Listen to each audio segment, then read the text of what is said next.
going home only to be greeted by a wonderful, grand iftar feast cooked by my glorious mother.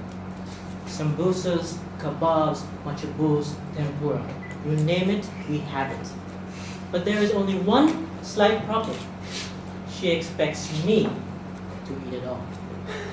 The reason being is because I have the largest appetite in my family, as evidenced by my size. But I'm honestly trying to lose weight. So when I try not to consume everything on that table, I hear cries and whimpers from my mother saying that, "Stay, eat." And she continues to cry and says, "You don't love me anymore." And you know why? It's because I don't eat her food.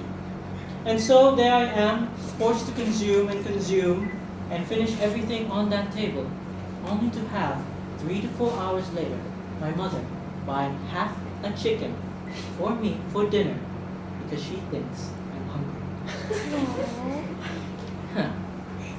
So the question begins, to eat or not to eat?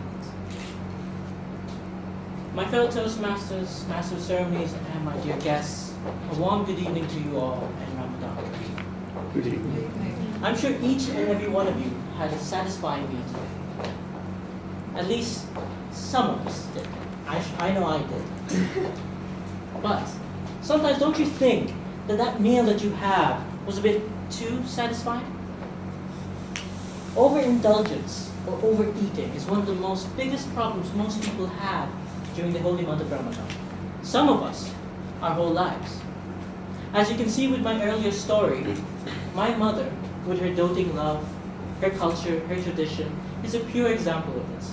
I now know that no matter what I do, as long as I live under the roof of my mother, I will continuously eat above the maximum this belly could contain. But don't think that only Muslims and their families suffer from this trap. No. Anybody, including non-Muslims, suffer this misery that we have.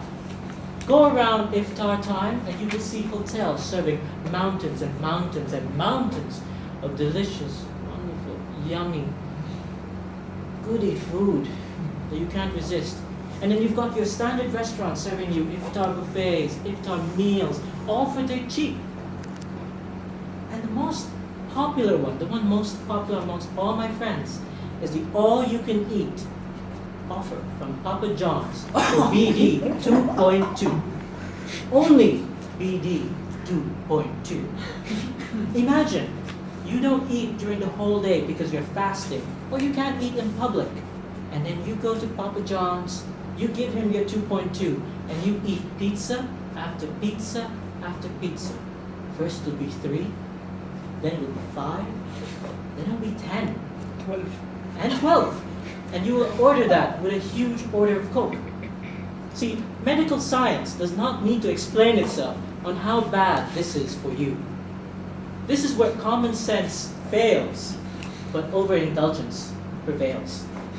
Now, to re-educate us in what are the the pitfalls of overindulgence, weight gain, obesity, diabetes, and heart attacks.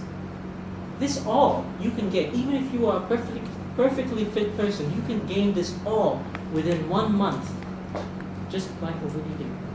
Imagine 12 hours of fast are broken with 1 hour of iftar, which you eat sugary, high calorie, very heavy foods, oily foods into your system. Imagine, it's like putting rocks inside your car's fuel tank.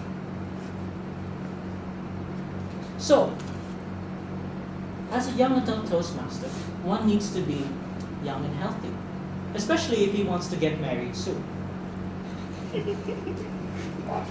If no self-respecting spouse would want their partner to be the size of a house. All you need is motivation, taught with a hint of dedication, and you'll be well on your way to keeping those diseases at bay. So, what do? Well, I cannot forego the wonderful iftar feast that my mother makes me. Because 1, it is damn too tasty, and 2nd, it would break my mother's heart. So what do? I do everything I can to lessen its impact.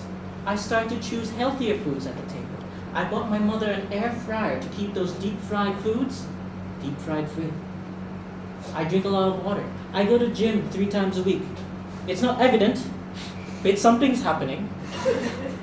I even joined my company's weight loss program where the one with the most weight lost wins 250 BD. Now, I have to be honest with myself. I know I'm not going to win that 250 because I love food too much. But if I can at least maintain my weight during this gluttonous month of the year, then I'm happy. And in the end, that's all what matters. See, I can tell you right now, don't eat all those foods you eat.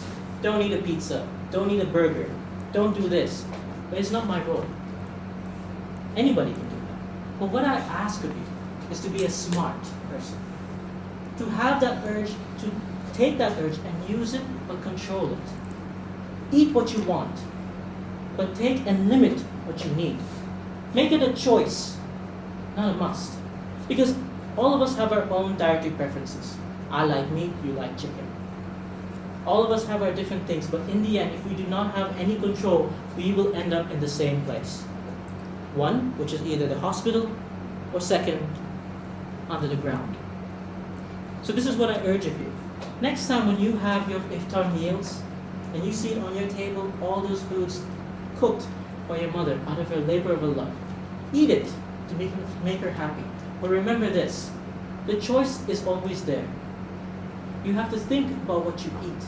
And remember, everything must be taken in its own pace.